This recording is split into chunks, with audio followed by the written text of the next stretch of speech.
தர்மத்துக்கு எதிரான தீய சக்தி நீ. மரியாதையா என் முன்னாடி இருந்து போயிடு. தாங்க முடியும்.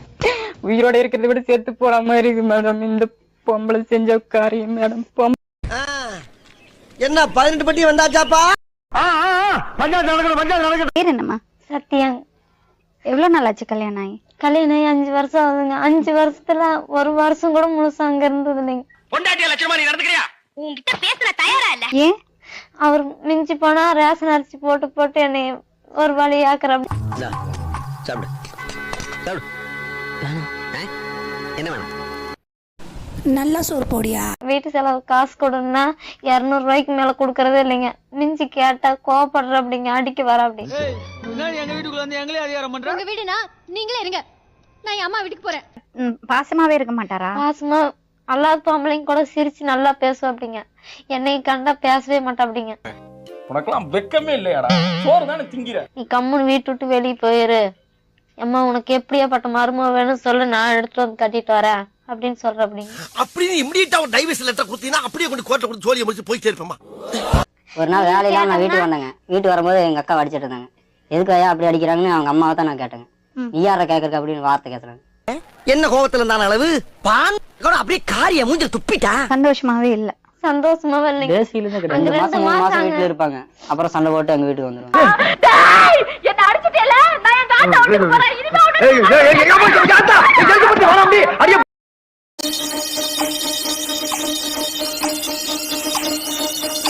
என்ன ப்ராப்ளம்? என்னால தாங்க முடியும். உயிரோட இருக்கிறத விட சேர்த்து போற மாதிரி இருக்கு மேடம் இந்த பொம்பளை செஞ்ச காரியம் மேடம். என்னவா இருக்கும்? எனக்கு என்னடா தெரியும்? கேளுடா. பொம்பளைன்னு சொல்றதுக்கு எனக்கு என் மனைவின்னு சொல்றதுக்கே கேவலமா இருக்குதுங்க மேடம். இதெல்லாம் பொண்ணா இருக்கு தம்பி, மறக்க முடியல. ஊருக்குள்ள தலை நின்று நடக்க முடியல. நான் அதிபராசக்தி பூஜை பண்றேங்க மேடம்.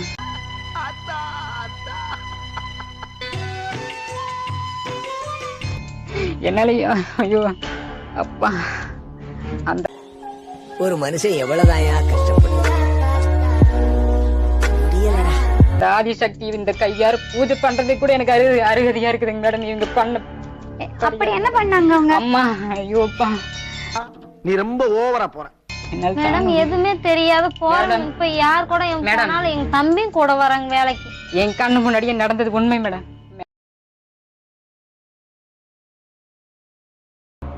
தப்பு பண்ணது என் முன்னாடியே நிக்கிறான் மேடம். தப்பு பண்ணல.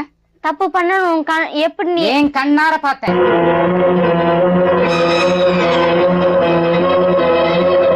கண்ணார் என்ன ஆதாரம் வேண்டாம்? ஆதாரம் வேணுமா? மனசாட்சி என் மனசாட்சி. என் குழந்தைங்களுக்கோசரம் நான் கம்மிட்டுட்டேன். மூக்கு புடப்பா இருந்தா சில நேரத்துல இப்படி எல்லாம் யோசிக்க தோணும் கொஞ்சம். கோயில கூட்டிட்டு போய் மேடம், அந்த கோயில்ல சத்தியம் பண்ண சொல்லி இவரு புருஷனுக்கு துரோகம் பண்ணி கோயில்ல சத்தியம் பண்ணீங்க அப்படிங்க மேடம். அதையும் கும்பிட்டு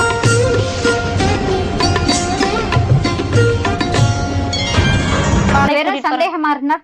சந்தேகம் கிடையாது மேடம். உண்மையா பார்த்தது மேடம். உண்மையா நான் நேச்சுரலா பார்த்தது. அந்த நேச்சுரலா பார்த்தது என்னால முடியல. எப்ப பார்த்தாலும் மேடம் நையின் குடும்பத்துல அது வாங்கல இது வாங்கல, அது பிரச்சனை இது பிரச்சனை. எப்ப பாருங்க மேடம் நான் நிம்மதியா ஒரு நாள் கூட. உன் பொண்டாட்டி மட்டும் இல்ல, உலகத்துல உள்ள எந்த மொழி பொண்டாட்டியா இருந்தாலும் பொண்டாட்டின்னு வந்துட்டாலே அவளுங்க வாய கட்டவே முடியாது. மறுபடியும் மேடம் மேடம் சொல்லாத. என்னை பார்த்து பேசு. நீ எனக்கு துரோகம் பண்ணல. இல்லை இல்லை இல்லை. என்ன பார்த்து அது மட்டும் சொல்லு. நீயும் இன்னொருத்தரும் தப்பான முறையில் நடந்தது நான் கண்ணார பார்த்தேன். நான் நடக்க கிடையாது. சத்தியமானை நடந்த ஜாலியா இமோஷனலா பேசி பிரயோஜனம் இல்ல. கடவுள் எல்லார் மனசுலயே இருக்கு. நீங்க கும்பிடுற கடவுள் அவளுக்குள்ளேயும் இருக்கு. ஒரே அடியில நீ என்ன ஆவது தெரியுமா? நீ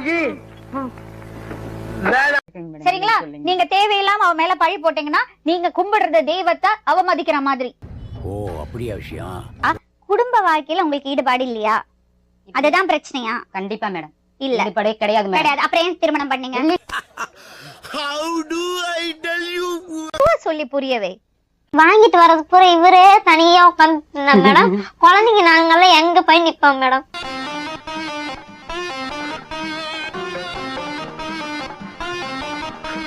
இவங்க எனக்கு துரோகம் பண்ணது உண்மைங்க மேடம். தர்மத்துக்கு எதிரான தீய சக்தி நீ. மரியாதையா என் முன்னாடி இருந்து போயிடு.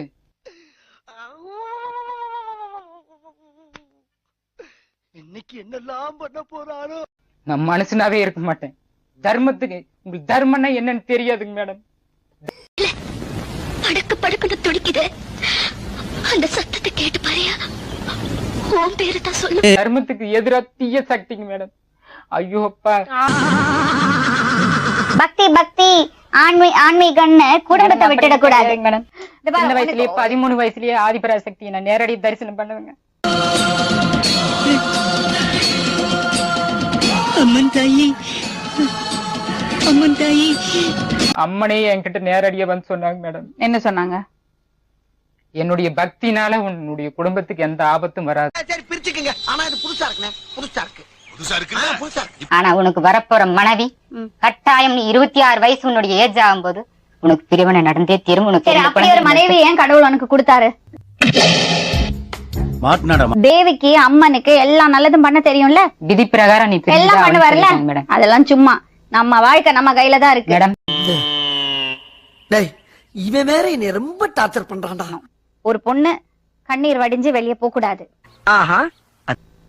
பசங்களுக்கு அம்மா வேணும், அப்பா வேணும். என்ன பண்ணலாம் பாரதி? சொல்றேன், மக்களுக்காக சொல்றேன். உன்னோட அம்மனை கேட்டு சொல்லு. என்னுடைய அம்மனாக நீங்களே கோந்துட்டு நீங்களே இப்படி சொன்ன எப்படி? ஏய் அரலூசு, யாரு? நீதான். சரி ஒத்துக்கிறேன். எங்கிட்ட ஆதிபராசக்தி சொன்னாங்க. எப்படிங்க மேடம்? என்ன சொன்னாங்க? என்ன சொன்னாங்க தெரியுமா? என்ன சொன்னாங்க தெரியுமா? அவன் மனைவிய பிரிக்க கூடாது சொன்னாங்க. ஆமாங்க மேடம். அதுதான் நம்ம கலாச்சாரமே அதுதான். அதுதான். அப்ப நான் என்ன பண்ணறது? சரி அம்மன் சொல். நான் அதை எப்படி பேசி எப்படி கன்ஃபியூஸ் பண்ண நீயே பாரு. சக்தி ஒரு கணவனை கண்கண்ட தெய்வம். கோயிலுக்கு போக வேண்டியதே இல்லைங்க மேடம் பெண்களுக்கு. ஏன் ஆண்களுக்கும் நான் உனக்கு தேவையா? சின்ன வயசுல இருந்தே வாக்கு சொல்றாங்க. நீதிக்கு மட்டும்தான் வாக்கு சொல்லுவாங்க. அநியாயத்துக்கு வாக்கு சொல்ல மாட்டேங்க. எப்படிங்க மேடம் ஒரு கணவன் பிரிஞ்சு போன பில்லி சூனியத்தை வச்சுதான் கூப்பிடுறதுங்களா மேடம்? நேர்மையா வந்து கூப்பிட முடியாது. இவங்க சரியான துஷ்ட சக்தி. சரி, ஒரு விஷயம் சொல்லட்டுமா? அம்மன் இருக்காங்கல்ல உங்க மேல, அவளுக்குள்ள இருக்கிற துஷ்ட சக்திய விளக்கு. இவருக்கு இதான் வேலை. அந்த துஷ்ட சக்தி விளக்குறது இந்த ஜென்மத்துல ஆகாது மேடம். சரித்திரமா இவங்க வம்சமே துஷ்ட சக்திங்களோட புலங்குற வம்சமா இருக்குதுங்க மேடம். என்னென்ன சொல்றோம் பாருங்க. கம்பி கட்டுற கதையெல்லாம் எழுத்து போடுறோம். நான் இங்க உட்கார்ல. எனக்கு ஒண்ணும் தெரியாது. அம்மன் உங்க மேலதான் இருக்கு. இப்ப சொல்லுங்க அவளுக்கு என்ன பதில்? நீ கேளுமா. என்ன பதில்? என்ன நல்லா பார்த்து சொல்லு. நான் என்ன பண்ணோன்னு அது மட்டும் சொல்லு. இவனை விட்டு நீ விலகிறதே நல்லது. ஐயோ சாமி, வேற கூட்டு போங்கடா. கோவத்துல போட்டு போறேன். இதனால் உன்னுடைய இன்னும் பல பிரச்சனைகள் நீ பாதிச்சு ஹலோ, எக்ஸ்கியூஸ் மீ. போயிருவேன். என்னது? எப்ப பார்த்தாலும் எனக்கு தடங்களாவே இருந்துகிட்டு இருக்க. இதுக்கு மேல ஒரு வார்த்தை நீ பேச. நான் அம்மனை யூஸ் பண்ணலைங்க. தப்பு.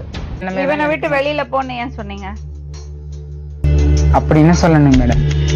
இது பிறந்ததுல இருந்தே இப்படித்தானா? மூளை வளர்ச்சி குறைவா? நல்லா பார்த்து சொல்லுங்க மேடம். 2 பேர் மேல இருக்கிறாங்க மேடம். என்னங்க எனக்கு ஒண்ணுமே புரியல. அதுதானப்பா எனக்கும் புரியல. எதையாவது சொல்லிட்டு இருக்காதீங்கப்பா, கற்பனை பண்ணிட்டு. கண்டிப்பாங்க மேடம். கடவுள் பேரை சொல்லி சும்மா ஏமாத்திட்டு இருக்காதீங்க. நம் ராஜதந்திரங்கள் அனைத்தும் வீணாகி விட்டதே. இன்னும் பயிற்சி வேண்டுமோ? நான் துரோகம் பண்ண கிடையாது. இதுக்கு மேல இந்த துரோகம் பண்ண மாட்டேன் அப்படின்னு கும்பிட்டாங்க. இந்த இதுக்கு மேல என்ன மேடம் பண்றது? நான் 5000 மேடம்.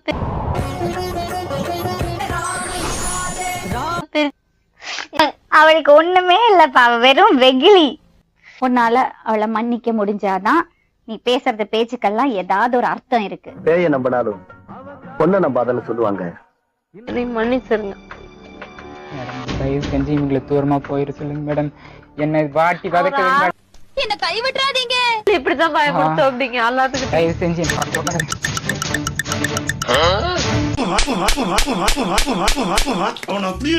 யாரா இவனுங்க? எங்கிந்திரா வந்துக்கிறானுங்க? தேங்க்யூ ஸோ மச் ஃபார் வாட்சிங். என்னோட சேனலை சப்ஸ்கிரைப் பண்ணி சப்போர்ட் பண்ணுங்க நண்பர்களே, ப்ளீஸ்.